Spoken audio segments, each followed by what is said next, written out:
Helena Nyblom was a Swedish children's story author. She is perhaps most remembered for the Swan Suit.She died in Stockholm. Biography. Helena was born in Copenhagen, Denmark, daughter to the Danish painter Jørgen Rode. Her brother was the painter Holger Rode. In September 1864 she married the Swedish academic Carl Rupert Nyblom, associate professor of aesthetics at Uppsala University, and at the end of the month the newlyweds took a steamer to Uppsala. Helena's first writings were poems and short stories. The stories, written in Danish and then translated into Swedish by her husband, were first published in the Nya Litteraturtidsskrift and subsequently collected in 4 volumes between 1875 and 1881. Helena did not think highly of the stories, which she regarded as potboilers. Innately musical, she put more of herself into her poems, many of which were later set to music by Emil Sjögren and other composers. Her first collection of poems, written in Danish, came out in 1881.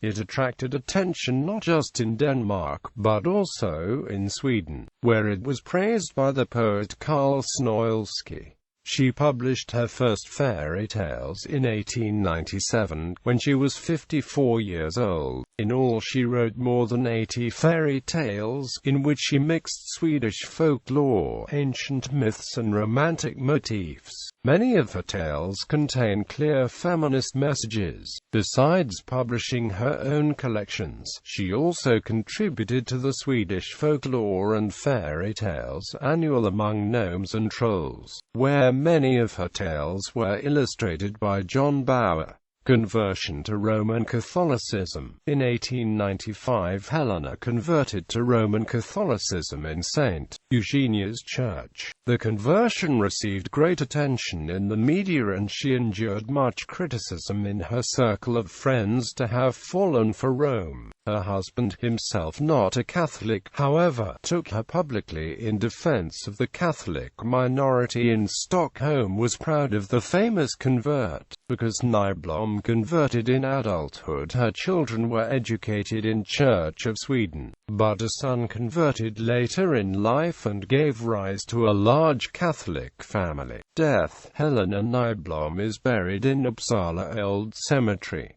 Works translated into English: The Little Maid Who Danced to Every Mood and The Knight Who Wanted the Best of Everything, Jolly Cow and Other Swedish Fairy Tales, The Witch of the Woods, Fairy Tales from Sweden, The Queen's Necklace, a Swedish folk tale.